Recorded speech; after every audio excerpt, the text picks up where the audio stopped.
Before you spend a single dollar on a floor plan, a builder quote, or a land survey, you need to watch this video because the decision you are about to make, Barndominium or traditional house, is one of the most financially consequential choices of your entire life. And most of the information you have been given about it is either incomplete, outdated, or coming from someone who profits from your decision. I have spent the last several months going through real builder data, real financing documents, real long-term cost studies, and real conversations with families who have built both. And what I found is going to surprise you, because the Barndominium does not win everything. The traditional house does not win everything either. The truth is more specific and more useful than either side wants to admit. There are 7 areas where these two builds are genuinely different, and I am going to go through every single one of them with real numbers and honest conclusions. By the end of this video, you will know exactly which one is right for your land, your budget, and your family, and you will never have to take another builder's word for it again. Stay with me, because Area 4 is the one that changes the entire financial calculation for most families, and almost nobody is talking about it. Let's go. Before we get into the comparison, let me tell you what this channel is and is not. We do not sell floor plans. We do not take advertising from builders or manufacturers. Every piece of analysis on this channel exists for one reason: to give you the information you need to make a smarter decision before you commit to something you cannot easily reverse. A traditional stick-built house in rural America costs between $150 and $250 per square foot in 2026 from mid-range finishes. A finished Barndominium costs between $95 and $165 per square foot, all in.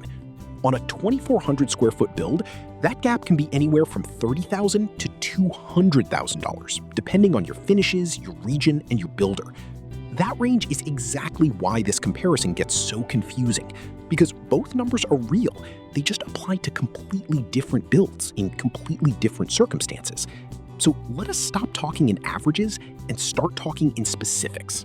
Area 1, build cost.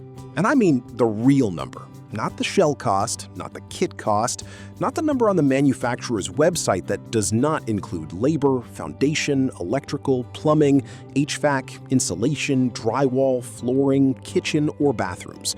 The number that matters is the all-in cost to move your family into a finished home on your land. For a standard 2,400 square foot stick-built house in a rural American market in 2026, that number runs $360,000 to $600,000, depending on your region and your finish level. For a Barndominium at the same square footage and comparable finish level, that number runs $228,000 to $396,000.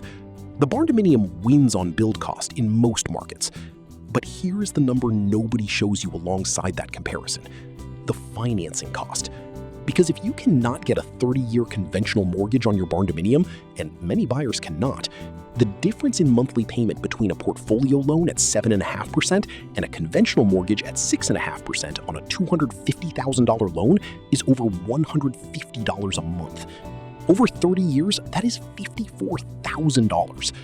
The build cost savings can be partially or fully erased by the financing disadvantage before you ever move in. That is Area 1. And that is the honest picture. Area 2, build timeline. This is where the Barndominium wins clearly and consistently, and the margin is not close. A stick-built house in rural America in 2026 runs 8 to 14 months from groundbreaking to move-in. That is the realistic number, not the optimistic quote your builder gives you at the contract signing. A Barndominium of equivalent square footage runs 4 to 7 months. The difference is the steel frame. A pre-engineered Barndominium kit arrives on your site ready to bolt together. The structural frame goes up in days. The metal roof goes on in days. You are weather-tight in weeks rather than months. And every month of construction is a month of double housing costs: your current rent or mortgage payment plus the carrying cost of your construction loan. At an average carrying cost of $1,500 per month, the Barndominium's 4-month timeline advantage saves $6,000 in carrying costs that never appears in any cost comparison. Add the faster move-in to the lower build cost, and the Barndominium's financial case gets significantly stronger. Area 3, long-term maintenance and structural performance. And I want to be very precise here because this is the area with the most misinformation on both sides. Steel frame construction does not rot, warp, settle, or attract termites. A properly built Barndominium steel frame has a structural lifespan of 50 to 100 years with essentially zero structural maintenance cost. The exterior metal panels and metal roof, properly installed, perform for 40 to 60 years before requiring significant maintenance. Those are the facts, and they are genuinely impressive.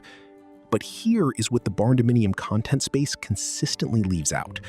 The interior of a Barndominium, the drywall, flooring, cabinetry, windows, doors, HVAC, electrical, and plumbing, ages at exactly the same rate as those same elements in a stick-built house, because they are the same elements.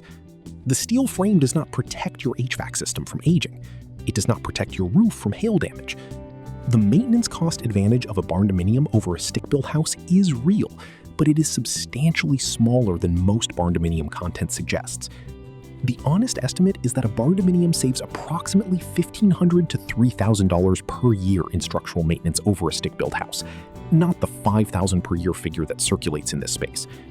Over 30 years, that is $45,000 to $95,000 in real savings. That is meaningful, but it is not transformative by itself. Area 4 is the one that is transformative. And I told you at the start, it changes the entire financial calculation for most families. Here it is. Area 4, design flexibility and lifetime adaptability. This is the Barndominium's single most undervalued financial advantage, and almost nobody quantifies it properly. Clear span steel frame construction eliminates interior load-bearing walls entirely. In a Barndominium, the structure is carried by the exterior steel columns and the roof system.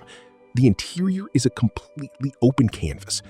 You can configure your floor plan any way your family needs it right now, and you can reconfigure it later, completely, substantially, at a fraction of the cost as your family's needs change over the next 30 years. Here is the number that makes this concrete. Removing or relocating a load-bearing wall in a stick-built house to change a floor plan costs between $15,000 and $45,000 in 2026, including engineering assessment, temporary supports, new beam installation, and finishing work. In a Barndominium, there are no load-bearing interior walls.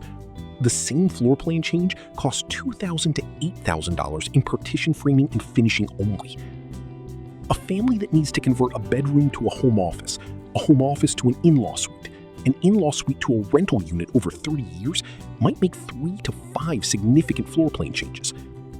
In a stick-built house, that costs $60,000 to $225,000 cumulatively.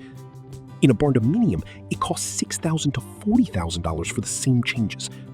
That gap, $50,000 to nearly $200,000 over the life of the build, is the financial advantage that nobody puts in the comparison. And it is the one that most decisively separates the financial performance of these two builds over a lifetime of ownership. Area 5, financing reality. I want to go deeper on this than we did in Area 1 because it is the most practically impactful factor for most families right now, and the one most content glosses over. Barndominium financing in 2026 is genuinely harder than traditional home financing. Most conventional mortgage lenders, Fannie Mae, Freddie Mac, FHA, classify Barndominiums as non-standard residential properties. That classification means most Barndominiums do not qualify for conventional 30-year fixed mortgages at standard residential rates. Your options are typically construction to permanent loans, USDA rural development loans if you qualify geographically and financially, portfolio loans from local community banks and credit unions, or owner-builder financing if you are doing significant self-build work. These options are real, and thousands of families use them successfully every year. But they consistently come with higher down payment requirements, typically 20 to 25% versus the 3 to 10% available on conventional mortgages, and interest rates that run 0.5% to a full percent above conventional rates. The Barndominium financing landscape is improving in 2026 faster than at any previous point. More lenders are entering this space specifically because of the demand growth.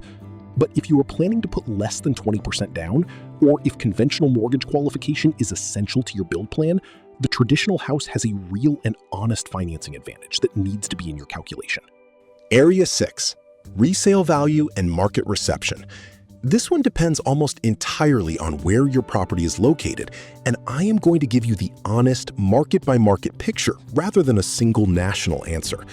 In rural markets, where barndominiums are common and well understood, Texas Hill Country, Oklahoma, Tennessee, Montana, the rural South and Midwest, barndominium resale values are strong and comparable to equivalent stick-built homes of similar finish quality.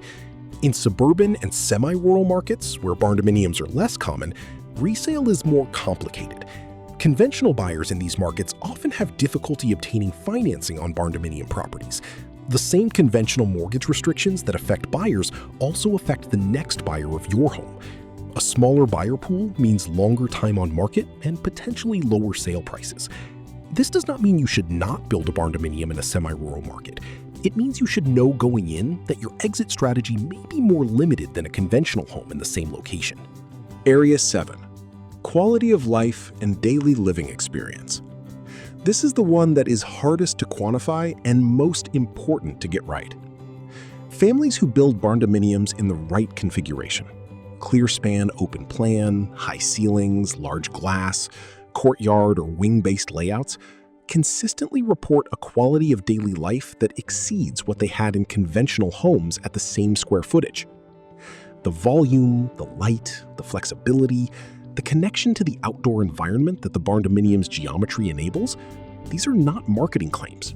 They are the consistent experience reported by families living in well-designed barndominiums across every climate zone in America. Families who build barndominiums in the wrong configuration, treating the steel frame as a cheap box and filling it with low-quality finishes to hit a budget number, consistently report disappointment. The barndominium is not inherently a better daily living experience than a well-designed stick-built house. It is a better daily living experience when it is designed and finished well. The steel frame is a canvas. What you put on that canvas is the decision that actually determines how your family feels about the home in year 5, year 10, and year 20. Here is the honest summary and the framework for making your decision. Choose a barndominium if you are building on rural acreage in a market where barndominiums are understood and valued. If you have 20% or more for a down payment or qualify for USDA financing. If your family's space needs are likely to change over the next 10 to 20 years. If you value build timeline and want to be in your home faster. And if you are willing to invest properly in interior finishes to realize the design potential of the clear span structure. Choose a traditional stick-built house if conventional mortgage financing at the lowest possible rate is essential to your plan. If you are building in a suburban or semi-rural market where barndominium resale is uncertain. If your HOA or local building codes restrict metal building construction.